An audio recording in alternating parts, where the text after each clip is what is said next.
Oh, hey there. Didn't see you. Welcome to the Purple People Podcast. What am I doing? I'm going on our YouTube channel and I'm going to heart this video because we're live today. Yeah. Welcome, everybody. Episode 586. We never promoted the beginning of the show like we should. So there you go. Give it a like, give it a subscribe. I was wondering where our usuals were. I know. Maybe we didn't schedule it far enough, but if you do schedule and you're a subscriber, you get notified. So get on that if you want. And there we go. I've done my due diligence for the day. We're going to promote some more later for Adam for the Viking Age, which I don't think we've ever mentioned at the beginning of the show.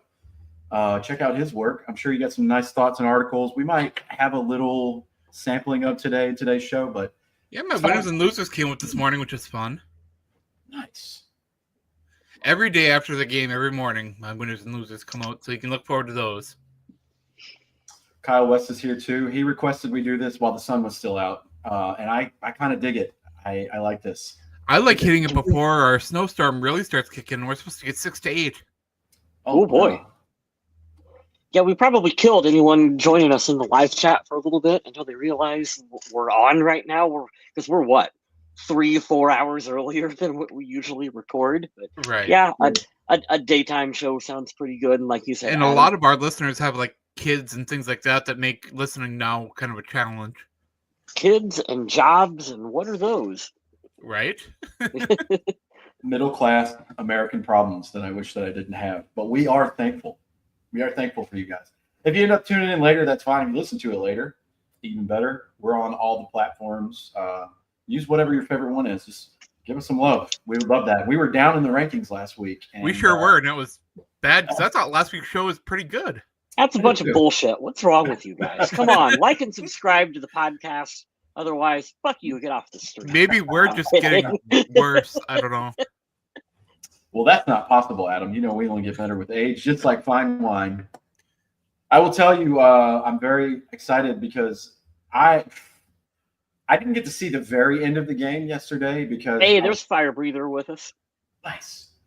I was flying yesterday, and right about 1:50 some seconds, right after the 2-minute warning, the internet cut out. And I knew it came back on because I had a barrage of text messages from the plane Wi-Fi. What are you guys doing? Oh, my God. Oh, my God. And my only thought was, we were up by 8. What happened? And I watched the recap of the game today, and my. Let's get into some game balls and donkeys of this crazy game the Vikings won in Chicago, 30-27. And we can really break it down after that. Boys, who was your game ball? I am going to go off the beaten path a little bit, and I am going to give one to backup quarterback Nick Mullins. You know what, man? We don't get to give him a lot of praise, and I think that it's worth mentioning that here's a guy, to quote Chris Collinsworth, who, by all accounts, didn't get very many reps in preseason, didn't get very many reps in training camp. We just relied on him to know the system and be where you need to be. And the couple I think he's only thrown one pass prior to this. Yeah. In the regular season. Come on out here on third down, make us a big time throw when we need it, move the chains, keep the momentum going. That's what you need and expect from your backup quarterback. Segue into, we don't need Daniel Jones. We'll get to that later on. But you guys, what's your game ball? I'll leave the options open for Smith, and I will take Parker Romo. Hey, I like that. My choice. Because kickers don't get enough love, and you know what? For him to come in as a free agent when Will Reichert went down with that injury and keep connecting on these kicks, I have no complaints with his play so far. Last week, he missed one extra point. But otherwise, he's come in and done everything that the Vikings want him to do, and I can't complain with his performance at all. Plus, it's kind of awesome to see a kicker wearing, 96? 98? Yeah, it's 96. Yeah, that is awesome. Yeah, we don't give them enough love. We don't give the long snapper love either because we have replaced an all-pro at that position. You can laugh at the special teams, but all-pro. Well, we did replace him with a pro bowler, which is pretty cool. That is cool. Just echoing your point, for these guys to be hanging out kind of on the street waiting for a call. I mean, to come in and to pick up where they left off is really awesome. That's good. And he's so thankful for that opportunity. It's wild. Yeah, John Parker Romo mentioned he was, I think we talked about it in the last show. Just Parker. No, John. Just Parker. Oh, excuse me. We're going to call him Romo. I'm going to act like Tony Romo's on the team for some weird reason. Romo for the Vikings. Yeah. Explains the fumbling issues then. Oh, no. Yeah, I think we talked about it on the last episode, how he was telling his wife, it sucks that Will went down. He's like, man, I hope I get a shot. So continue rolling, man. I'm happy. This sucks for me because Jordan Addison's not going to get a game ball, and he should. My God, when you need a clutch catch, you just call TJ Hawkinson's number and he will answer. TJ Hawkinson came in the clutch about 3 different times yesterday. Only 7 receptions, but 114 yards. I know some of them converted first downs. I guess collectively as a group, we would all say Addison had the best game of his career so far. He will get the love, we promise. Oh, yeah. I mean, we could have gone Addison. We could have gone Aaron Jones for redeeming himself after that fumble, too. I mean, that early fumble was scary for him, but then he came out and made sure he could do everything he could to give Minnesota the best chance to win. So, 160, a little honorable mention there. Exactly, 106 yards on the day, 1 touchdown. Outside of that early fumble, he really came back, redeemed himself, was a big asset for the Vikings, continues to be a big asset for the Vikings on the ground.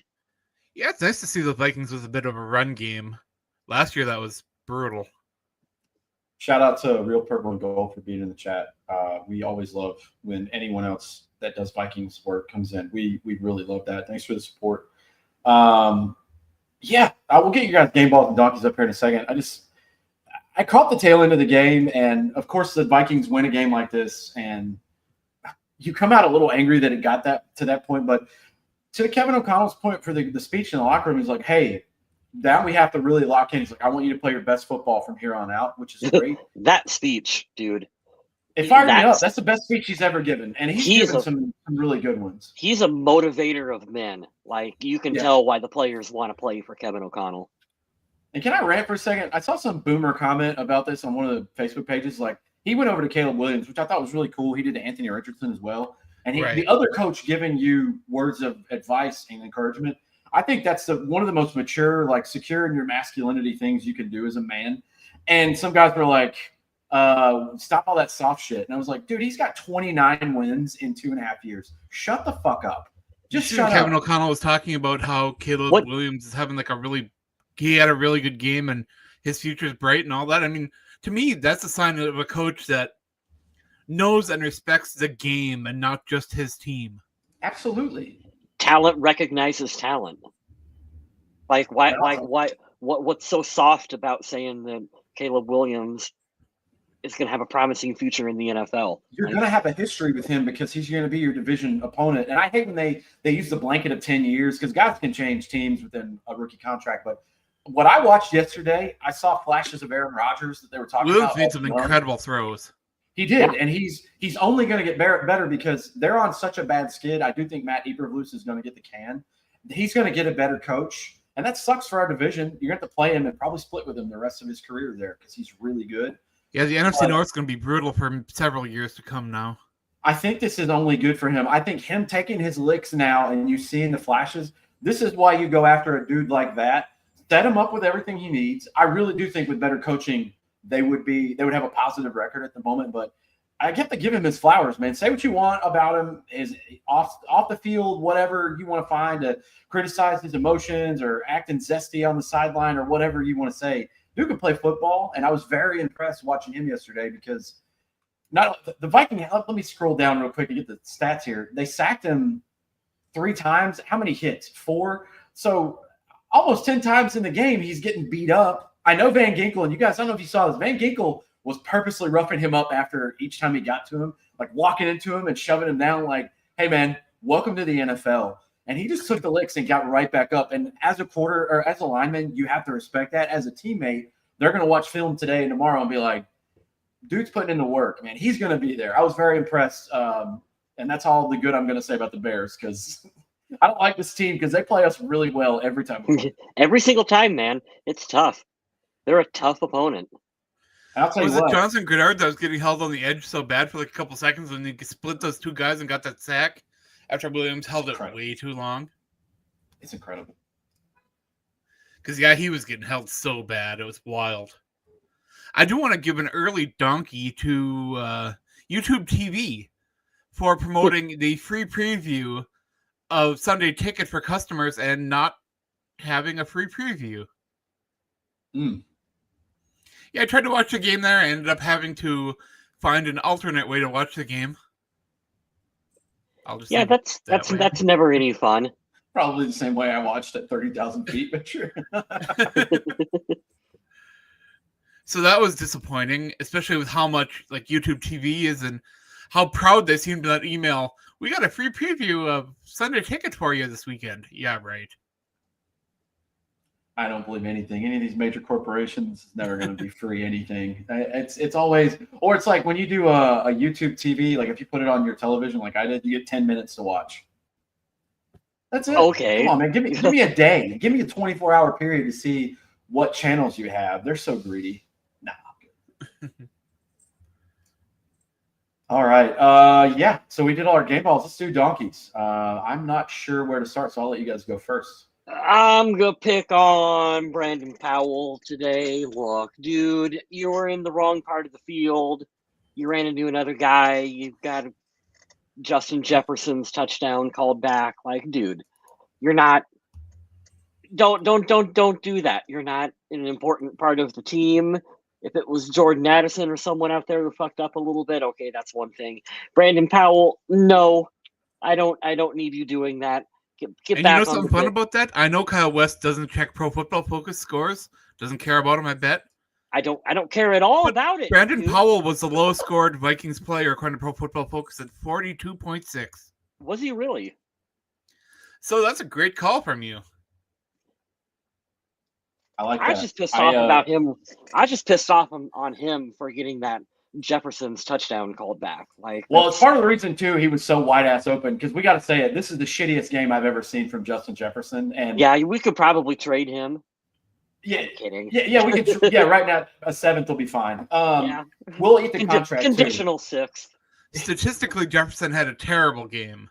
It was really bad, and because the Bears made it their point to take him away, and they did a great job. This is a blueprint for other teams, but it also shows the Vikings will beat you in a different way because they don't just have one weapon, which is really great. But shout out to the Bears secondary. They were frustrating the shit out of him yesterday, and you could see it. He was mad. I got to say, I'm not going to give him my donkey because he's bound for one of these games. But I didn't like that. He's like, if I had a choice between me or my guys, I'll always give it to them. It's like, bro, you didn't have a choice yesterday. You were getting locked down. And I respect him because he's a Hall of Famer in the making. Like, he is the best Viking player we have. I'm not going to deny that. But I saw it today, and I was like, okay. But he does make defenses choose between taking him away and taking playing regular defense and playing everybody equally. And Chicago chose, okay, we're going to shut Justin Jefferson down. And then T.J. Hawkinson and Jordan Addison have these huge games. I'll give my donkey to Blake Brandel. I saw him get flagged a little bit yesterday. The line, did the guy with Cam Robinson go out of the game? I saw Questenberry in there. Well, did he play Cam at all? Robinson actually re-injured his foot in that game, and they think he's going to be able to play in return and play through the injury, but they aren't 100% sure. So that is something to monitor as the week goes on. I didn't notice until about the second quarter, and I was like, where the hell is Cam Robinson at? And then they mentioned David Questenberry came in for him and played fairly well. He did all right. I liked it. Questenberry was also one of the lowest graded players from Pro Football Focus. He had a score of 53. Yeah, it was going to be between those two. I saw Brian O'Neill get blown up for one play, but overall, he got a game ball yesterday, and I think he played, they said his 100th game, which is nuts. I feel like he feels really young still, but just fun facts. Fire Breather was putting some fun facts on there too about Aaron Jones' rushing touchdown against the team was the first Vikings touchdown in the second half in 27 games. That's true. I hate that so much. That means we suck at running the ball. We had Dalvin Cook for a couple of years. 2-3 rushing touchdowns last year? It wasn't many. Oh, yeah, none from Alexander Madison. You remember that? So, yeah, that stat doesn't really blow my mind that much when I consider how bad the Vikings rushing attack was last year. How do we block someone from the chat? Justin, get out. Go away. Get out. I'm not having it. I'm not having it. And this is a bit that I'm doing. I don't care what the Vikings do, really. If they decide to do it, I can't control it. They're going. This is a bit I will stick with it. I don't need him. He sucks. You don't want him on the team. I understand. It's going to happen. He is better than Nick Mullins as a whole. I understand. I don't care. Are you calling him a hole? A hole. Which hole? As a whole person, he is better. Yeah, of course. I would say that, but I'm not saying that in the way that, like, I think Britney Spears is the same as the Rolling Stones. Like, yeah, they're both musicians, but if you're comparing like Sam Darnold and Daniel Jones, you don't do that. No, you're comparing Brett Rippon and Daniel Jones. Okay. Yeah, he's an upgrade over Brett Rippon. Yes, if you brought in Daniel Jones, well, it would certainly bring the floor of the quarterback room much higher than it is. Because I don't trust Brett Rippon with anything. Nick Mullins, I trust him to keep the game competitive, but probably turn it over to lose it. Daniel Jones has a great ability to be mobile, but I'm going to shit on him again because I watched it. I called this 2 years ago, and I'm going to have my flowers today. When you throw 15 passing touchdowns, I don't give a shit if you were Bryce Young on the Panthers last year or Zach Wilson on the Jets the year. I don't care what the offense is. If you only throw 15 touchdowns in a 17-game season, you're trash. And the overall, and that was his best season where he won a playoff game. He sucks. A little low for the Panthers, though, for almost beating the Chiefs. That was wild. My dad was at that game. I'll have to show you the photo. My dad dressed up like Patrick Mahomes. And I don't want to say it's cultural appropriation because my dad's not doing it in a racist way. Right.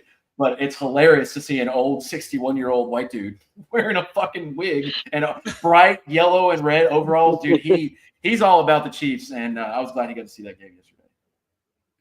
But yes. So, did you pick your donkey, Smith? Yes. Not Brandel, not Questenberg. All right, so I guess I have to go with Johnny Munt. That's the easiest low-hanging fruit here. Get a big pre-snap penalty that was really bad, and the ball hit off his leg on that onside kick that didn't even go 10 yards. Just bad all around. He had a day that he would likely want to forget, and I hope he can rebound because that injury to Josh Oliver, who knows how long he'll be out. We saw TJ Hawkinson step up, but Johnny Munt had that bigger role in his place, and I feel like he didn't take advantage of that at all. Yeah, they're going at Johnny Munt in the chat right now. Not a lot of love for Johnny Munt. Fire Breather saying he never wants to see him in a Vikings uniform. And I like Johnny Munt. I feel like he's a capable player, but he just had a really bad game. This is a bad game for him, but I'm not like calling for his head. No. That was a bad mistake. But hey, it happened. Like, we're gonna break down the game too, but it happened with the special teamer from the Bears. So like, it can happen to anybody. And I feel like there's more chaos in that weird kickoff or the weird what the hell am I botching now? It's the fourth quarter, the onside kick. I feel like it's even weirder than a regular, fair catch or hey, I'm not going to catch it. Like, that was kind of bad luck, but getting in the way of that, like, you got to make sure it clears that 10-yard zone, and then can't touch it. But the announcers, dude, the announcers jinxed us so bad. Here's this new onside recovery. It's never been recovered once since they've implemented the rule, and they went on and on and on. And then, of course, the Vikings will be the first team to let that happen. Yo, is that the first onside recovery this season? Yeah, yep.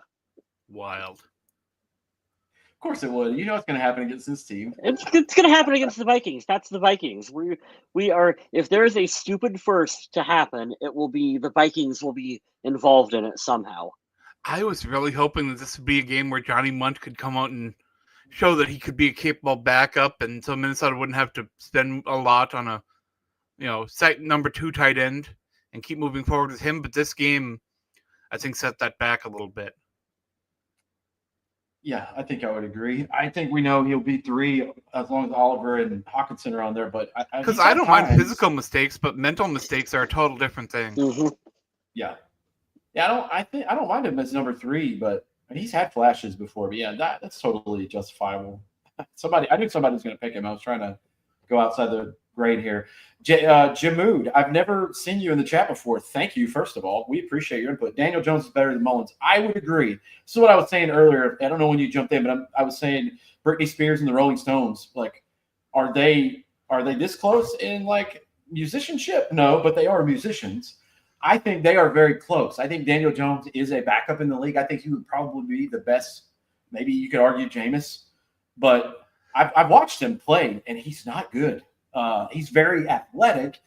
He's an athletic Eli, but he doesn't have the clutch gene that Eli has, which is kind of the whole reason you love Eli. So Firebreeze in the chat has a really positive thing to say about Andrew Van Ginkel. And did you notice that he read that screen pass again, and he got right in the line again? And Caleb Williams was able to throw the ball over him. Otherwise, Van Ginkel, if he would have thrown a dart, Van Ginkel would have taken it again. It was close, dude. It was. He identified close that to play being another immediately. Pick. Yeah. And I think, Adam, you brought it up last week. I was saying we got to make sure these guys are back because I'm assuming everybody was on a cheap rental, but all of these guys are on like at least a 2-year deal. So they'll be back next year. You know, you can say whatever you need to about the draft. We can always criticize Kwesi for that because it's been less than stellar, to be nice. But man, these free agent pickups have been like fire, especially this year. I love the way this team is built. And I shared it in the chat, or I didn't share it with you guys. I shared it with all my friends.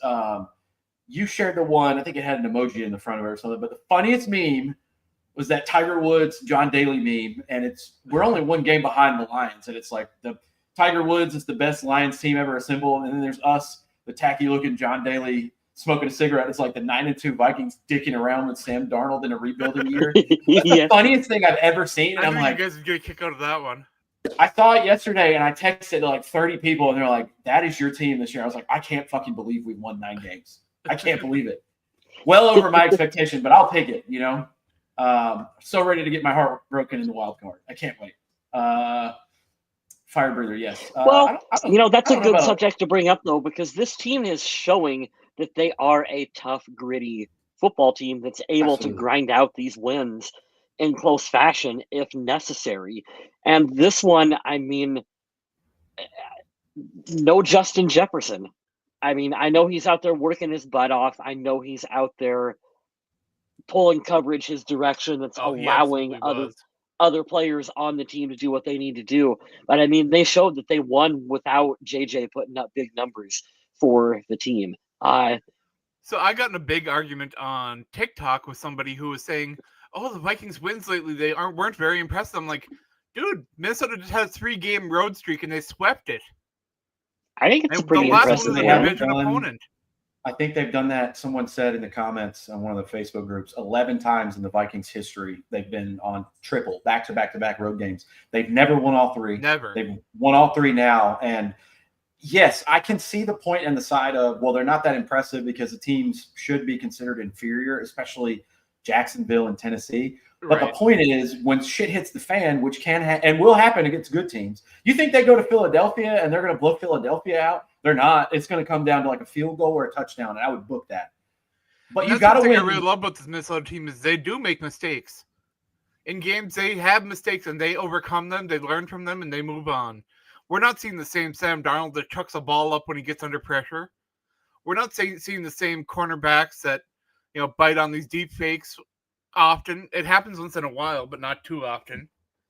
And we're seeing edge rushers that are just completely learning and growing under this Brian Flores defense, and it's fun to watch. Well, here's the thing too is, and I see both sides. I've been on the other side of the argument where I argue that a team is not as good as their record is, which is fine. That was our team 2 years ago. But I'll say this. You can't talk about wanting to do stuff in the postseason. Like you heard Kevin O'Connell's speech yesterday was like, I can't wait to see what we do because we're gearing up for the important stuff. Like, none of this shit matters. He said that on Pat McAfee. He's like, this is nice, but none of this shit matters until you get to the postseason, right? You got to take care of this stuff first. Like, you don't get to 9-2 without beating these teams. And I don't care if it could be flipped the same way for the loss against Detroit. We lost to Detroit. And they've blown every fucking team out of the water. They beat the Vikings by 2 points. To be fair, Fire Breather, the Vikings also needed a blocked field goal to beat the Bears. That's true. But yeah, sorry. You made me lose my train of thought. You guys go ahead. This Vikings game on Sunday, I came into it expecting the worst. I had a bad gut feeling, and when things started turning around for the Bears and they got that momentum, I don't know what it is with Keenan Allen, but as soon as he sees Minnesota Vikings on the other side of the sideline, he goes off. That's what he does. And the Vikings didn't seem to have any real answer for him. Well, that's why, and I had this highlighted for a couple minutes. Jamood says, I would love for Vikings to focus on defensive tackle and cornerback. I 100% agree. I think Stephon Gilmore is not the defensive player of the year that he once was. He's very serviceable, very respectable. I also agree that, I don't know. I like Byron Murphy. He's having a hell of a year, but Shaquille Griffin. Byron Murphy's going to be a free agent. Stephon Gilmore's going to be a free agent. The Correct. Vikings this week released a Caleb Evans, which was interesting. They did. I was wondering when we were going to get to that. Yeah, it's really weird. I like the corner room. I don't love it, and I think they're going to get to that point. Maybe they'll manage this a lot better than other teams like the Dallas Cowboys to start with. But maybe they don't put themselves in cap hell with just one specific player outside of Jefferson. Maybe they can spread the wealth around. It's really got Minnesota hasn't been trying to replenish their cornerback room. You know, the tragedy was Kyrie Jackson and, you know, the other things that they've been doing, getting starts for Caleb Evans last season. And Caleb Evans comes back and he's a prime. He only plays special teams really, but he played 3 snaps on defense this season before he was let go. I don't know what happened with him, how he fell out of grace so badly. They've been struggling since prime Xavier Rhodes to really find corners through the draft and through free agency, and they've tried a lot of different options and none of them really stick, and they kind of survive with patchwork.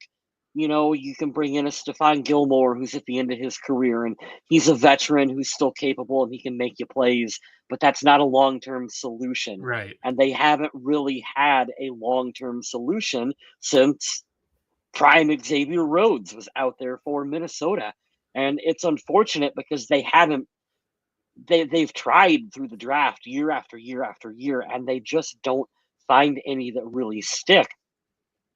But I think they have to continue to have that focus on drafting corners until you find one that's your long-term solution. Or, like you said, Smith, you're going to have to go out in free agency and spend a lot of money at that group, probably more than you want to. But at some point, you're just going to have to make that sacrifice and go, here's a guy that's going to be, we're going to pay him to be our number one corner for the next 5 to 6 years. And even if we have to overpay, that's what we have to do to address that position.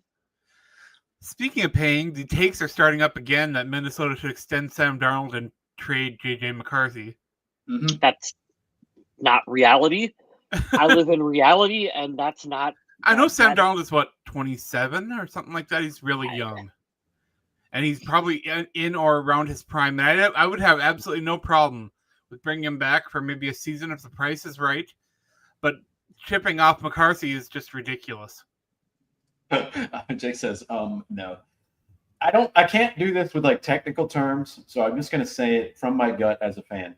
There is something special about J.J. McCarthy. I like his Michigan story. I like his attitude. I like that Kevin O'Connell handpicked this kid and Kwesi.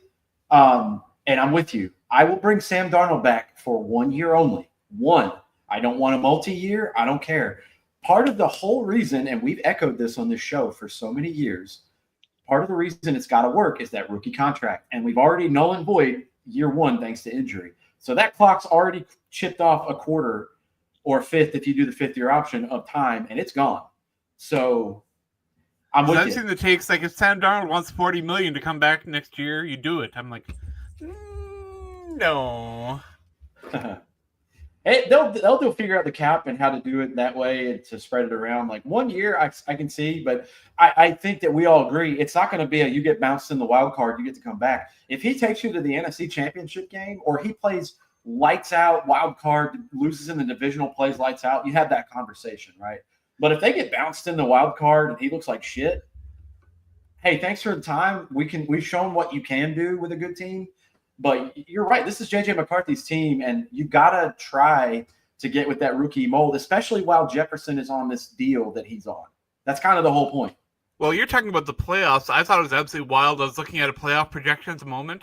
The fact that Minnesota and Green Bay are considered wild cards behind two division winners with much worse records is mind-blowing.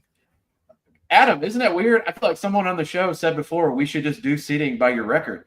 I don't mind if those two That's division crazy. winners are in there, but the fact that both are like, I think they're both 6-win teams, right? At this moment. Correct. Atlanta and Arizona are 6-4 or 6-5. I'm not sure, but this was to my point. I like what you said because we can still tweak it and make people happy. If you win your division, you get in the playoffs. That is an accomplishment. That is something to be said. Firebreather says that the Panthers claimed Evans. Oh, nice. Good for them. And Evans, I think he's a decent corner, but he's like 6'2" and starting experience. Why not take a flyer on a guy like that on a cheap contract and see what you got? It's a smart move. I think the Panthers did a good job there. I'm glad he got another shot. That's my main focus. That team sucks, but at least he gets another chance.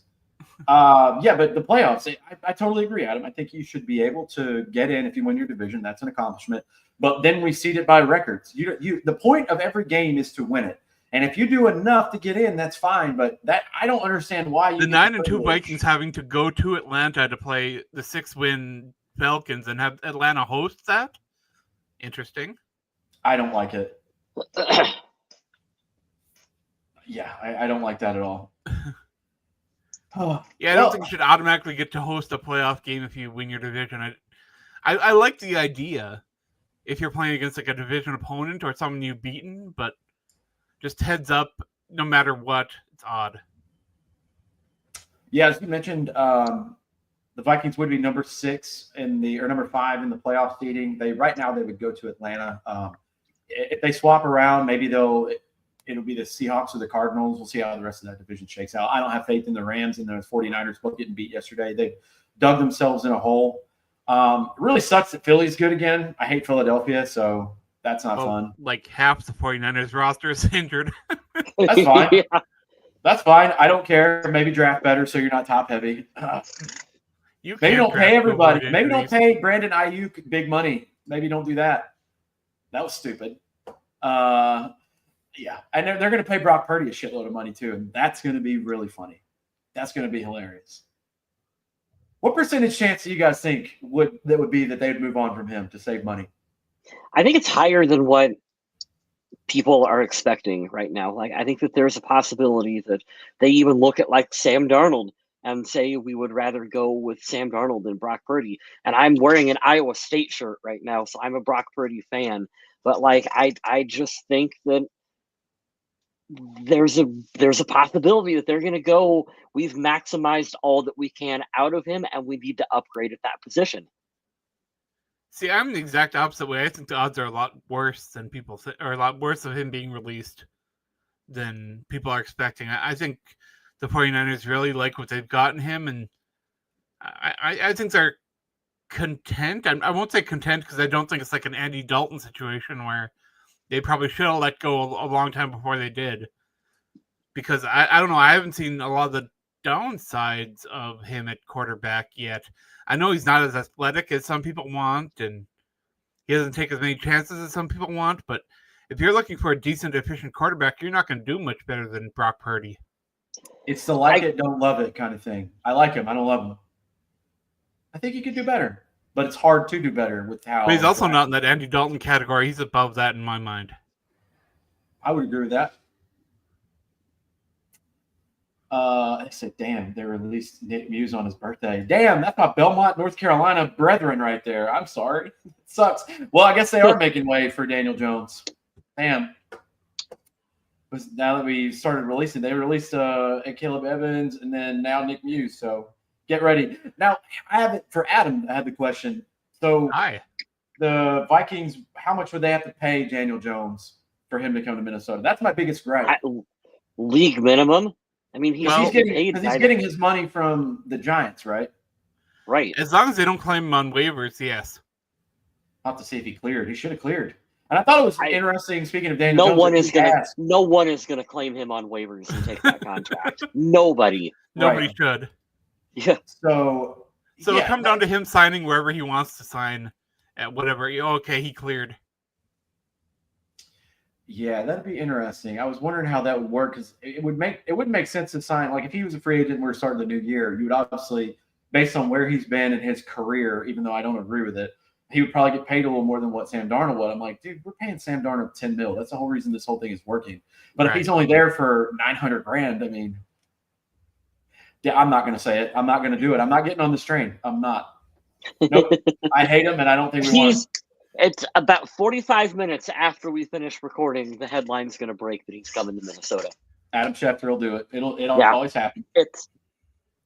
I did see Adam Schefter say that the 33rd team is going to be helping the New York Jets find their next general manager. Oh, if I'm a Jets fan and I know anything about that, I'm screaming. I'm hollering out loud. And the two guys they're heading it up with is one guy that the Jets, a former general manager there, that they fired. Mike Tannenbaum. Rick Spielman, who was fired by the Vikings. So. And you know what's crazy? We get a chance to peek inside their brains now that they give out content and stuff. Mike Tannenbaum has some shitty takes. So yeah, Mike Tannenbaum's ESPN takes are absolute dog shit. Anytime he talks, I'm like, dude, I can tell why you got fired from your job. You're fucking awful. They're so bad. And the reason it's funny for me is the Jets just continually keep having dog shit luck with everything. And it's like, oh, no, they're going to pick somebody who's like, imagine how Mike Zimmer looks as the defensive coordinator this year. They're going to pick somebody who's the game has passed them 10 years ago and they somehow still have a job. And is Mike Zimmer still part of the 33rd team? He is. Oh. Is he still part of the Giant or the he was. Cowboys? He's still the DC. They're not going to let anybody go till the season's over. Yeah, I know the Cowboys are still the DC there. I just didn't know if he was still part of the 33rd team. Trying to get Muse back on the practice squad. What did Tommy say? There's no way to directly demote him to practice squad. That's a good point. Right. They just kind of hope that he clears. That's fun.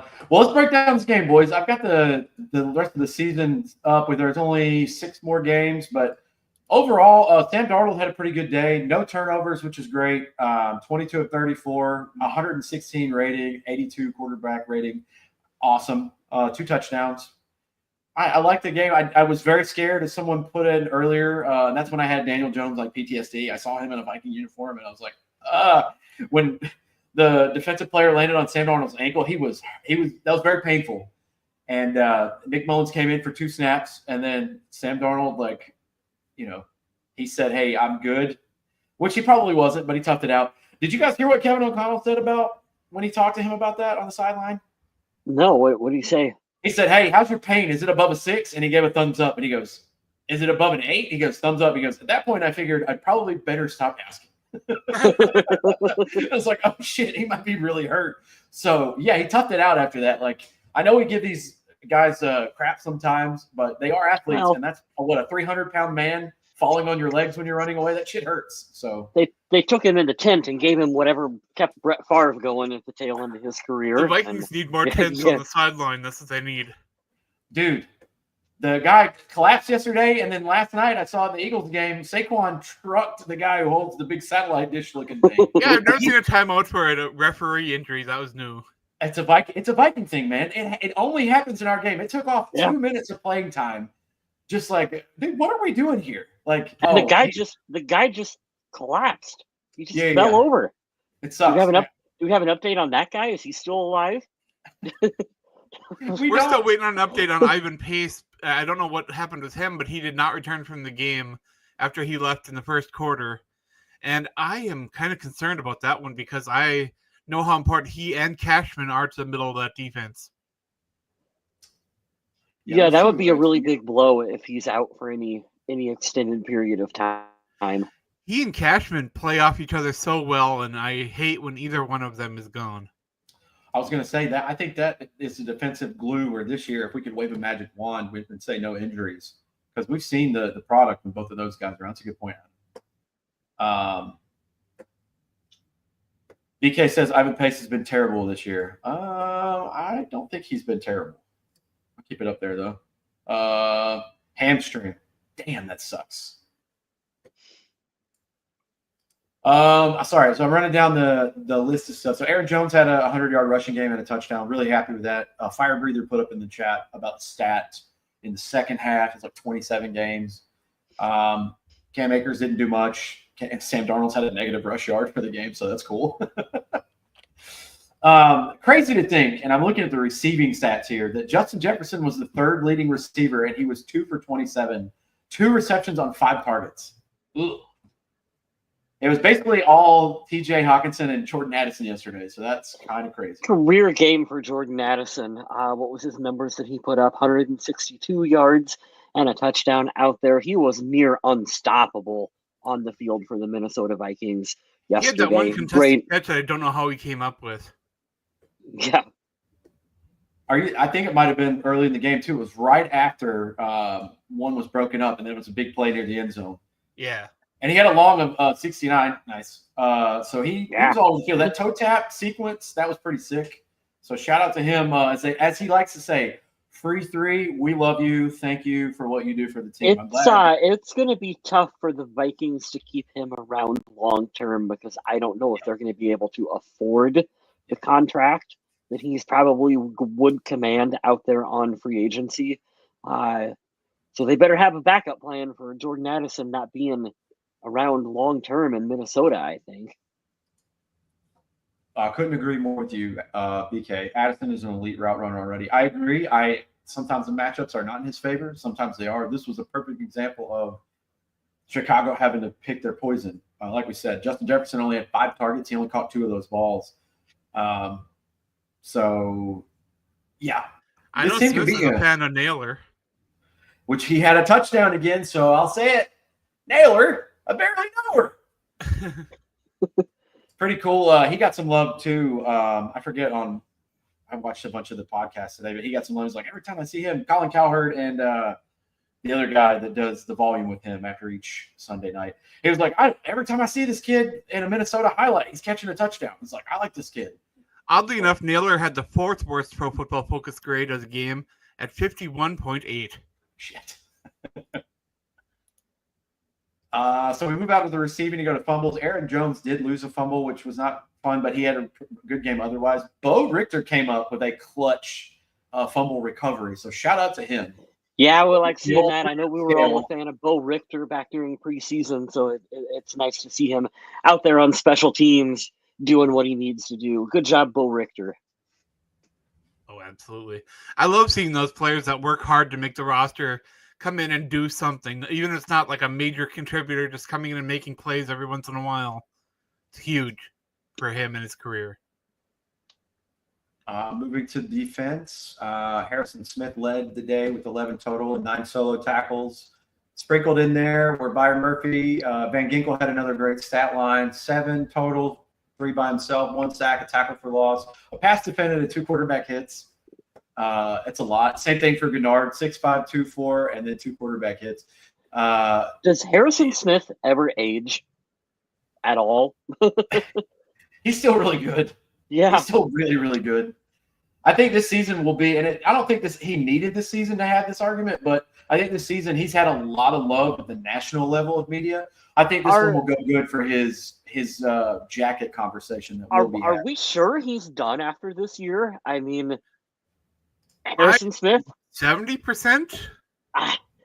I'm not convinced until he retires. And even when he retires, I'm still not convinced that if this team was making a playoff push and needed him, they couldn't just pull him out of retirement and he'd come back and play for us again down the stretch. Hey, Smith, did you see Aaron Jones in the tackles list? Oh, no. Where is he down here? 1. Oh, no. He's down there with Jerry Tillery and Trent Sherfield made 1. Speaking of Tillery, he had a solid game, too. He got his paws up and blocked that field goal. And he got a game ball. I don't remember what else he did, but he got a shout-out from the commentators for it. He did. He got a game ball from KOC yesterday. I was very happy for him. I'll have to tell my brother. My brother told me, good luck. He sucks. I'm like, well, maybe he just didn't want to be a Charger, sir. Maybe that's it. Kick returns. Ty Chandler had a long one of 32, 50 on the day out of 2 attempts. Brandon Powell's 5 for 43. Parker Romo, excuse me. There you go. They put it up there. 3 of 3 and 3 of 3. Good for you. And Ryan Wright did his job yesterday, so I'm always happy to say that. Those are your stats. 30-27. The Vikings go to 9-2. They're 2-1 in the division, and they still have 3 more. They're only halfway done with the division and 6 games left. So Kind of crazy. I kind of like it though. I think they are on the mold to be flexed on January 5th, that last day. They are scheduled to possibly be flexed that day, but as it stands right now, they only have one more primetime game, and that'll be against the Bears again in a month on the 16th. Last week I joked about the NFL never flexing Thursday night games, and they did. Yeah, you did. You called that out real quick. The NFL was listening, and we're like, now we're going to do it all of the time because Adam said we couldn't. Right. That's funny. The Vikings begin a 3-game home stretch here on the 1st of December at 1 p.m. Eastern against the Cardinals.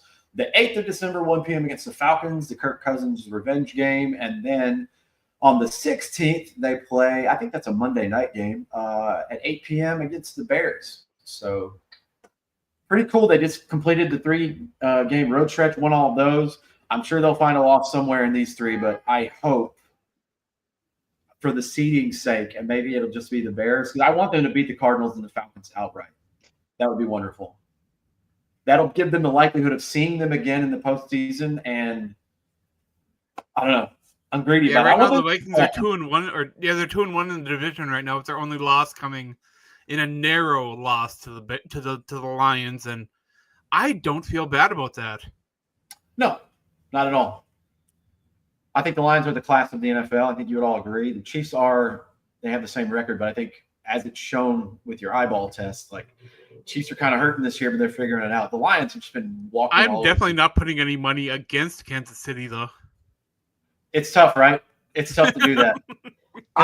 History tells you not to, but I feel like this is the year when I bet against the Eagles. I was like, well, last year we watched Tom Brady beat the Patriots 28-3. I'm not betting against him. I feel like this would be the year that they'll have a 45-44 Super Bowl and the fucking Lions will win it, but we'll see. I don't know. Maybe not that score because the Chiefs can't put that many points on the board. They're playing – the offense isn't great. But don't bet against them as soon as they get in the playoffs because it's Andy Reid and it's Patrick Mahomes and it's one game at a time. And those are all boring cliches, but they're cliches for a reason. Like, I got to add all it takes is Kelsey getting things going. Yeah, I got to add to that, though. You can take Kelsey out of it. He looks like he's on the downhill now. You got to give Steve Spagnuolo his flowers, dude. That defense, they lost L'Jarius Sneed, who was very good for them, and they're still figuring it out. That defense is very, very good. And they're kind of carrying them this year because the offense is not what it used to be. But you're right. I don't know that I could put money down. If they give me $20 only for betting and they're like, bet against the Chiefs in the playoffs, I'd be like, I don't tough to do that. Yeah, it's tough. It's a tough one. Here you go. Jordan Addison is the next Jake Reed, which means we will draft the next Moss to go with our current Jefferson 3 deep. Oh, nice. I don't know how we're going to pay him, but I like that. I hope that's the truth. So, if you're drafting Moss, so Justin Jefferson is, I guess it's Chris Carter. Okay. I don't know. I'm just figuring this all out here. So, I just can't imagine someone coming in and being like better than Justin Jefferson. You know? Yeah. Yeah. That's going to be a tough one to top. I see what you mean, though, Tommy. That would be cool. I don't know how the hell they would pay them, but I'll take it. I don't like labeling the players like that, but I like having a 3-tiered receiver attack and a good tight end and a running back that can get things done and an offensive mind that can draw plays and make things happen. What were they saying? That one touchdown to Addison was a play that Kevin O'Connell had drawn up that week? Is that what they said? Is it? That's awesome.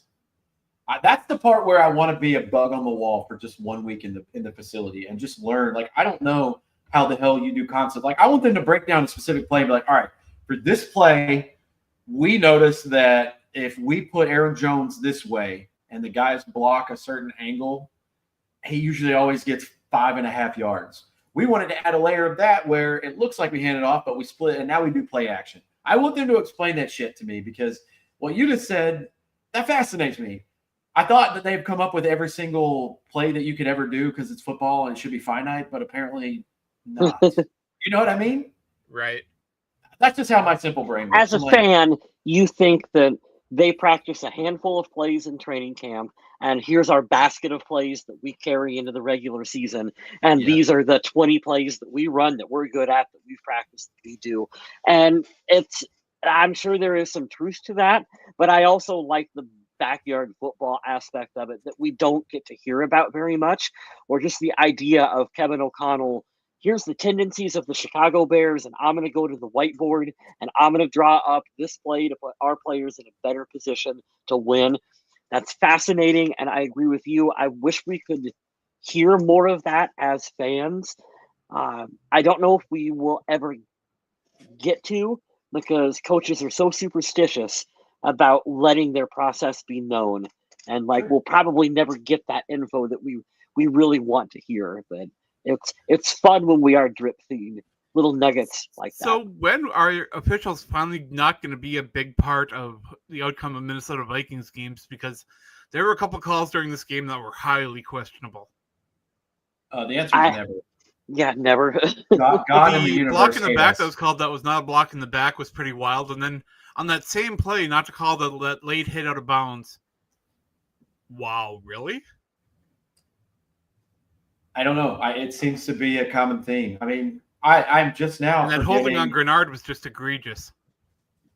Yes, I know what you're talking about there.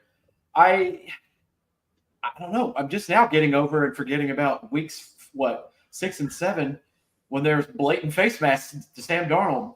6 weeks later, I'm finally over that, and then there's more. Maybe I didn't notice because I was flying, but I do remember the Grenard miss.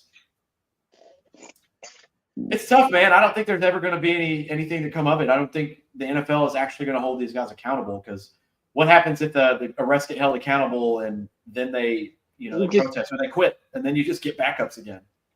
And while we're talking about the rules, I know a lot of the talk heading into the season was about the hip drop tackle, and I got to admit I was a little concerned about that. One thing I didn't realize would be such a big problem was the illegal formation penalties. Boy, those are running wild in the league this year. Insane, unless you're Kansas City. To be honest, I don't really hear that hip drop tackle penalty being called very much. I'm totally fine with that. I didn't want to hear it. I don't want to hear it. I think it's a stupid rule. So let's just forget that we ever did it.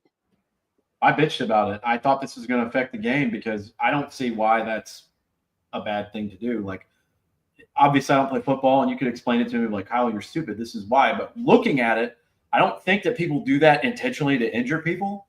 And also, I think about science a little bit.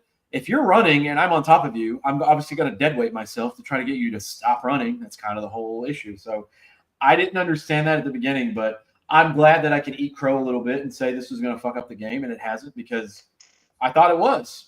I don't like the direction it's going, because Kyle and I had our boomer conversation about this. I think you were off the show, Adam, for whatever reason. But I was like, it's going to turn into flag football at some point. It's just, will it be in our lifetime? And then I can't watch anymore because it's not real football. So, and those illegal formation penalties are just blowing up. Yep. And it's like the flag will be thrown, and you're like, oh, what happened on that play? It'll be a touchdown. It'll be like, illegal wasn't stopped at the line. It's like, what? Another penalty I'm seeing a lot this year is the offensive tackle standing up earlier, playing off of the line of scrimmage too far to get that extra leverage. And that, especially with the fucking Chiefs, man. I've seen that. I can't over a handful of times. And it's like, hey, I'm not saying you're blatantly doing it, but I'm saying that there is a difference when I watch this angle of this team versus that team. And why is one never called and one is a penalty? I'd like an answer there, but I don't. Yeah, I'm with you. I don't mind if it's called or not called. Just make up your mind and make it consistent. Correct. Yes. If you're going to harp on it, and the guys will fix it, hopefully. But this is a good point, Adam. You're making me think of something I noticed in the game, and I've noticed over the season. One of the reasons the Vikings are having such success this year is because they don't draw a lot of penalties. If you draw a lot of penalties, obviously I'm speaking generic football talk here, you're going to put yourself further behind the line of scrimmage, and that's going to be more ground to make up, which is harder. I keep seeing a stat every game. The Vikings will have like 2 penalties, and the other team will have like 7. And you're like, thank God for that, because I've been a part of this fan base where it's like the Vikings have 10 penalties a day and over a football field's length of what the fuck are you doing? You know what I mean? I've noticed that this year. I want to know where they rank as far as penalty. They got to be in the top 10 least penalized teams in the league. They've got to be. Yeah, they do. Yeah, that'd be a fun stat to pull up. NFL penalties by team. I gotta find this. But I'll let you guys round out the show. I'll find this real quick. I think that's all we got in this game. They play the Cardinals next week. While you're Googling that, I always, to loop back a little bit to the illegal formation penalties. If it's an illegal formation, like I want a wide receiver out there with a steel chair, WWE style. Like, show me something ridiculous that's like actually like, oh yeah, you like really shouldn't be doing that. Instead of the offensive lineman was lined up this far or this far forwards or backwards on it. It's like, I really don't know how much that matters in the grander scheme of things. Like, I don't. That rules need to have a certain number of people on the line of scrimmage is odd, especially when it doesn't really matter who. Yeah. But Tommy Gunn is right. That formation has always been illegal. They don't want those offensive tackles starting back and being able to hold, leverage from a position closer to the quarterback. Sure. So that's not really cool. I also did see that there was an injury to Jay Ward on Sunday, and they have not. They're still evaluating that, I guess, according to head coach Kevin O'Connell. I don't know what happened, and to be honest, I am not even sure how to guess.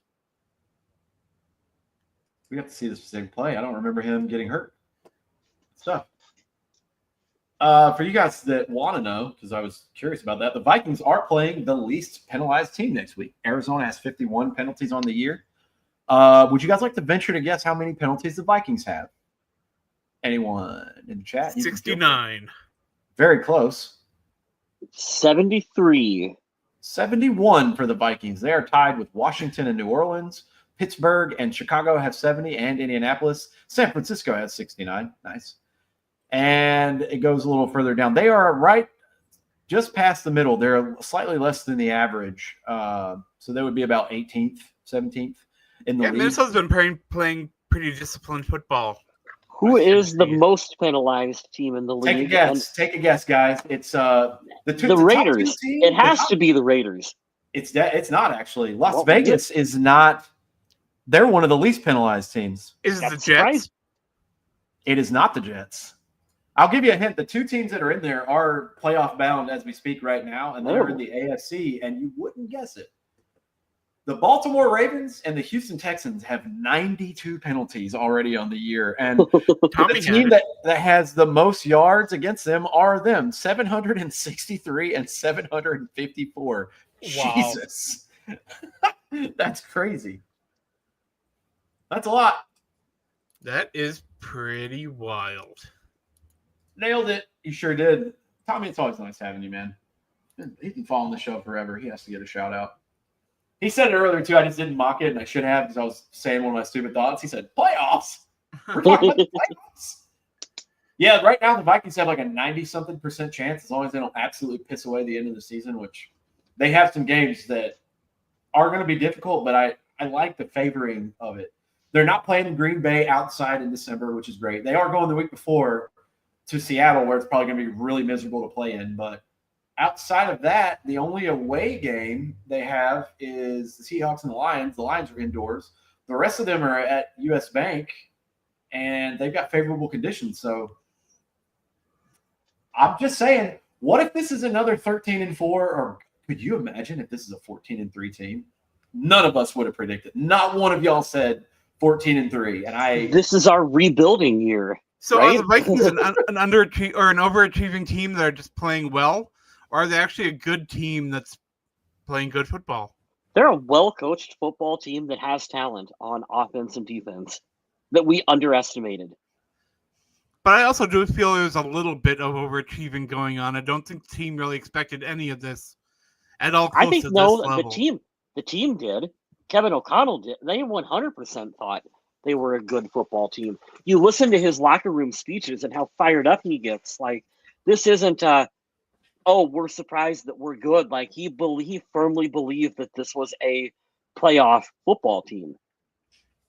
It really makes you wonder once you get into the weeds. Like, this is where my brain goes with this. It's like, obviously guys show up. There's going to be a standard at each team and facility of like, you have to practice hard, get to show up on time. It really has to be the little things, that cliche shit that we talk about that you're like, no, it's not that. It has to be of showing up on time, practicing hard, holding your guys accountable. because I'm thinking like all these guys that get in the NFL and get paid, they're like, man, I'm excited. I want to come to work because I'm living my dream and I'm getting paid really well for it. But you look at a team like Jacksonville, they have the boy wonder quarterback that was supposed to be like the next Peyton Manning.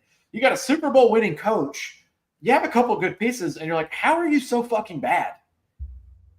Oh, I don't understand it. And I don't know, whatever the magic juju is that Kevin O'Connell has, I'm glad they picked him because it's the fruits are showing. And now, and it's, I think they especially needed it from last year because you saw the team was good enough last year. Just unfortunate that your quarterback went down and you had to play merry-go-round at quarterback. But I don't know. I think I'm talking myself into Adam's question. I think they're overachieving because I don't think anybody thought we were going to be serious contenders with Sam Darnold this year. They were like, well, he can be good, but he is Sam Darnold. It's like, no, if they win this weekend, they got double-digit wins. So I know sports media was definitely not expecting Minnesota to be anywhere near decent this season.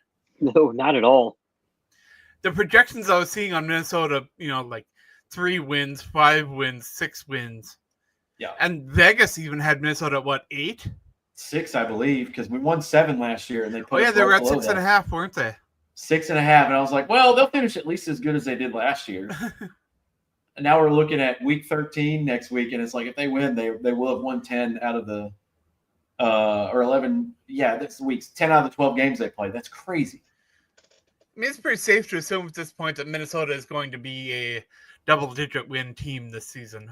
I would hope anyway. No doubt. No doubt about that. I think that's entirely possible. Man, the playoffs are going to be tough, man. I'm going to be a nervous wreck. I don't think they're going to win the Super Bowl, but, man, you always want to have a little faith. I'm happy they're doing well. Like, for guys like Justin Jefferson, Aaron Jones at the end of his career, like, for all the players, you want to see them get to the postseason because they work hard for it. But I am so glad we're not stuck watching a Vikings team that's, like, 3 wins at this point and just not even playing football that matters whatsoever. It's worse when they hover around a 500 record where you're like, they're not good. We know they're not good. And they win and then they lose and then they win and they lose. It's like, that is super frustrating to me. I would almost rather just have an absolute dog shit team where you're like, all right, fellas, we're in this for the long haul. I know they're bad. What's next year going to look like? Like, I can focus on that. Man, those 500 win teams, that's rough to me. And the one thing that kept getting me is Minnesota with those like 500 teams we're one piece away. Let's get that piece and run it back.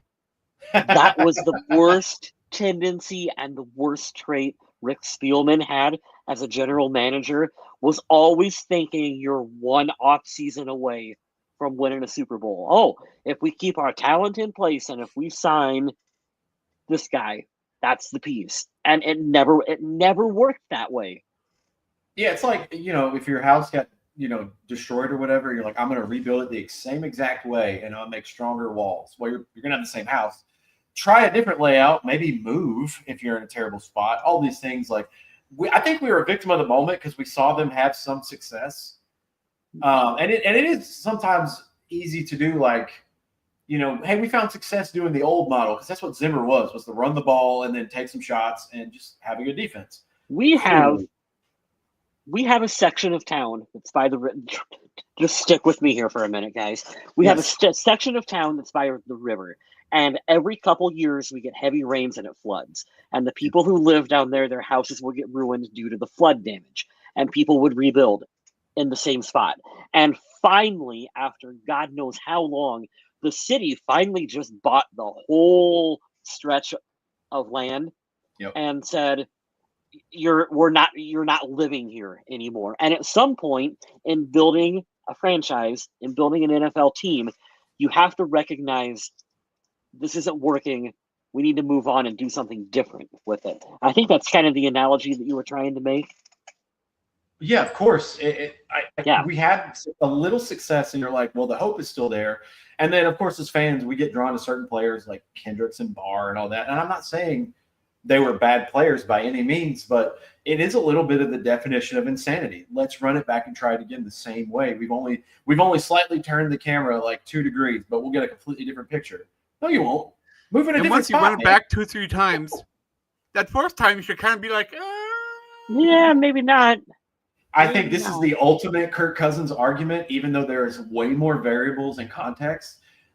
I think he was above the average, which is exactly what you want somebody who's consistent. And that's number one outside of being accurate. I need you to be available. But it is part of the Kirk Cousins argument of like, all right, how many times and how many places? But I don't know. I like what I think you have to do drastic stuff. I think they did a lot of drastic things this offseason, and it just happened to work out.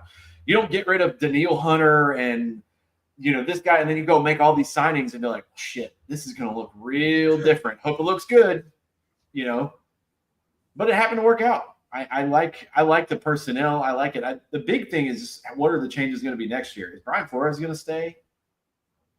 I think so. I hope so.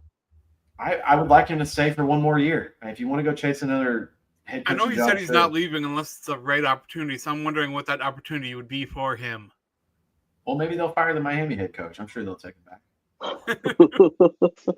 Sorry, I think it would messed up. I shouldn't say that. I really enjoy those press conferences from Miami's head coach. Those are fun. He's so funny. He might be a complete jackass sometimes, but he is funny. Oh man, that's fun. But you guys want to promote some stuff and get out of here? I'm happy that the Vikings are 9-2. I think they're on their way. I don't know where they're going, but they're on their way. All right. I said at the beginning of the show, plugging for Adam, go to the Viking Age. I do it at the end of every show, so his numbers are good. He's got an article out today. I do. Good stuff out there. Yeah, the month ends on Saturday, and that is how my numbers are evaluated, is by the month. So if you could go click on one of my articles over on the Viking Age, I would really appreciate that. It would help me a lot. And I try to put decent content out. I know I'm not the most brilliant football mind, of those I'd probably be sitting in an office somewhere instead of in front of this computer. But still, I hope you guys appreciate what I have to say about the game. I know it's more of just a guy watching and trying to understand what's happening, but that's all football can be sometimes. And let's be honest, there's not much better than just sitting around talking football with the guys or, with your friends or whatever. That's some of the best time there is. And we got a great crew of people over at the Viking Age that write content. There's a lot of people out there, even on the Viking Age, that have takes that I don't quite agree with, but I appreciate any take that people honestly believe. If you are writing takes that you don't believe, I don't care for that at all. But over on the Viking Age, we do have guys that put out great content on a regular basis, and I appreciate everyone that checks it out. And if you don't check it out, give us a whirl sometime. Thank you, Kathy. I just clicked on 3 of your articles, Adam, and I hope that pumps your numbers up. Happy Thanksgiving to you. We're getting there for everybody, but thank you. We hope that you enjoyed the show today. Sorry for my potty mouth at times. I appreciate. So are you guys all doing turkey this year? You know what? I'm not saying this to make myself look good. I'm saying because I'm finally doing it. I've never done it before in my life. I'm actually going to help distribute some meals on Thursday. There you go. I don't hate. Obviously, I can't be un-American to hate Thanksgiving food, but I like turkey. I like it, but I miss my family, and I'm never around them because I'm always away. So I'm kind of greedy. If I can't have my family around, I don't want Thanksgiving food. Is that a bad take? I'm gonna be going to my sister's and watching Cooper Rush. Oh God! And Matt DeVito play football while I eat lasagna. Oh, I'm good. Can't go wrong with Thanksgiving lasagna. I like that. I was saying to the matchup. The football matchup's not very good. Don't like Big Time Rush? I'd rather watch Cooper Rush. I just don't want to watch the DeVito kid. The Giants are absolutely awful. Was it Malik Neighbors that was saying it's not the quarterback, we're just bad? Yeah, that's pretty good stuff. Oh, man. I love the honesty. At least it's not some blanket BS answer. At least he's being real. It's funny. Adam's social media. Follow him at MN Viking Zombie. He's got a lot of fun stuff out there, and he's on everything, I think. I am still impressed how much Blue Sky keeps blowing up. I get more and more people following me over there every day, and they're talking about my New York Times stuff, and I'll put the same thing on X as I do on Blue Sky, and I will get a lot more interaction on Blue Sky these days, and I was not expecting it this quickly, so good on Blue Sky. But I'm on TikTok, Instagram. You got them. I probably there. So if you like pictures of cats and want to know what horror movies I'm watching, Instagram's the way to go. If you want silly facts about football or wrestling or whatever, X or Blue Sky would be good. I'm on TikTok if you'd like to watch me play little mini games.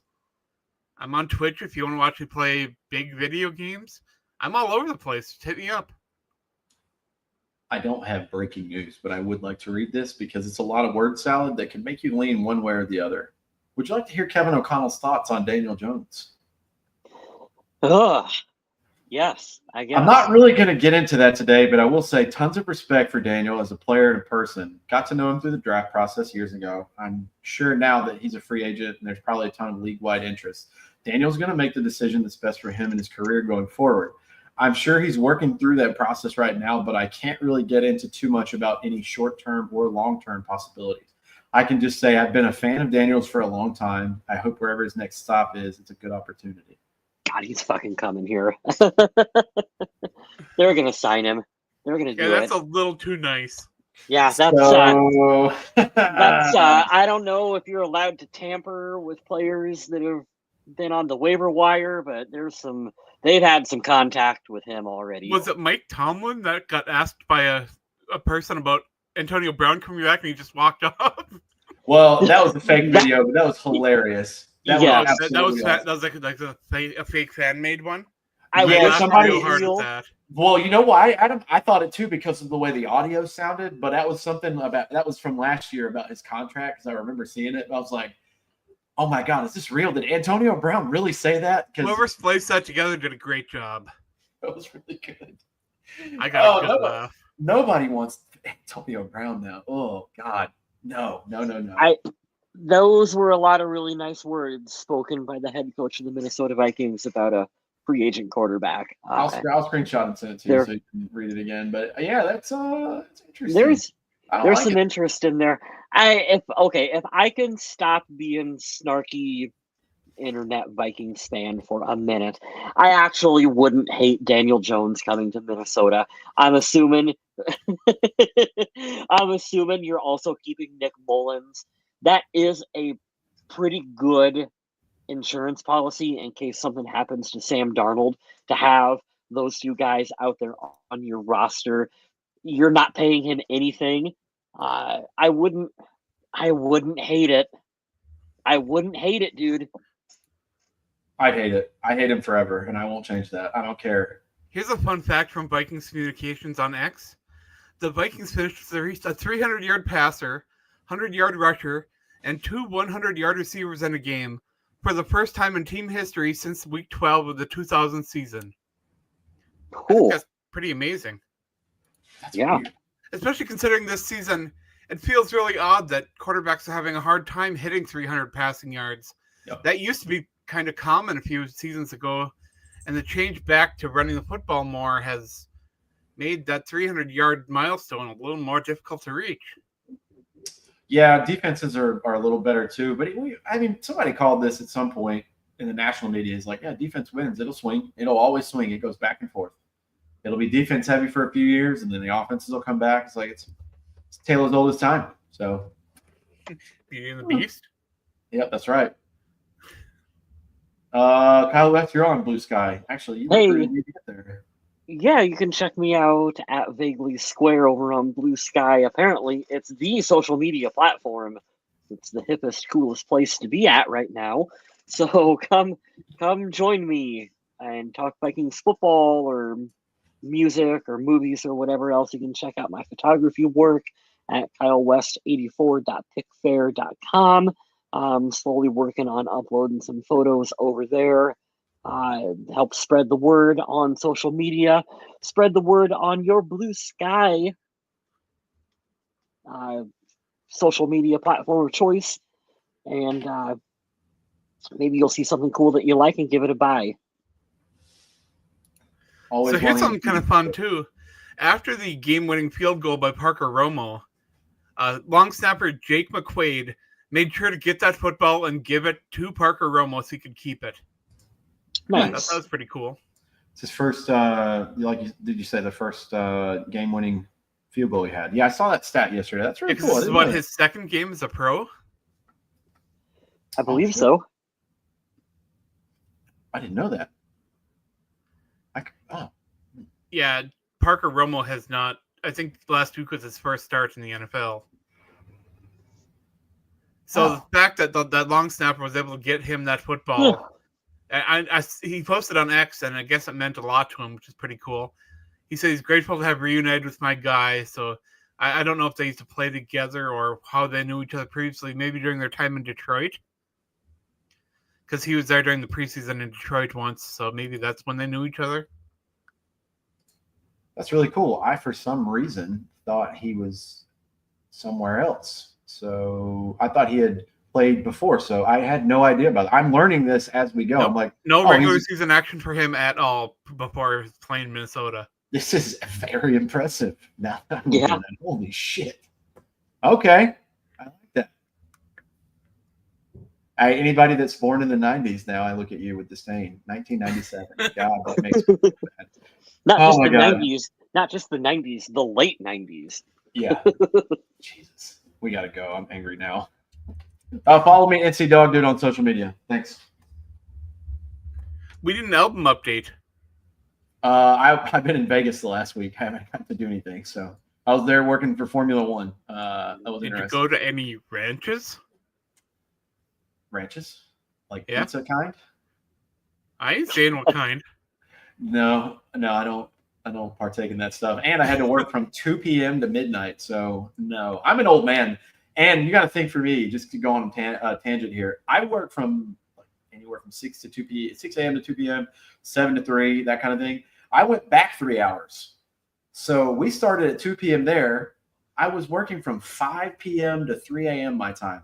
I'm asleep by 9:30 p.m. here every day. So I consumed a lot more Monster Energy than I would like to admit on those stretches, but it was fun. I did say hello to Danica Patrick and a few famous people. Very cool. She's very small in person. Did not realize she is a tiny human. But yeah, those guys are crazy. All those people that race those cars, they need to be checked. They're fucking crazy. It's insane how fast they go. And I don't know if you guys follow that. I could give less of a shit about it. It's crazy, but it was on the streets of Vegas. They made a course out of the city. Yeah, it's really cool. It's really neat. What is your monster of choice? Mango. Oh my God. I've been on mango for like 7 years. It's my favorite. I've noticed that a lot of like energy drinkers have one energy drink they drink and don't vary from that very often. I have a backup. I always like Amp because I've always been a trashy Mountain Dew drinker. But I do like Amp. I'll take a Red Bull as a standard anytime, but my buddy Alexander, shout out to him, one of my Air Force buddies. We were doing some stuff one day on base. He's like, "Hey, try this," and he bought me one, and I was like, my face changed. He goes, "Told you," and it's been a problem ever since. I'm blaming. You know what, Alex? You're the reason I have diabetes now. Fuck you. It's not my terrible choices. Boost, I'll go for the grape Nas. I haven't had Nas before, but grape. I do like a grape drink. And okay. Wes strikes me as a guy that does not really do energy drinks. I really don't. I really don't like them. I've had Rockstar before. The Rockstar energy drinks. I would probably go with that one. I had a Red Bull one time, and I was like, "This is terrible." It went down the drain. I did was not it Red like Bull that. and Jaeger? No. Oof. That's a tough combo. Yeah, I had energy drinks when I was 20 years old in the military. I'm sure you guys have heard of them. That probably comes with the job.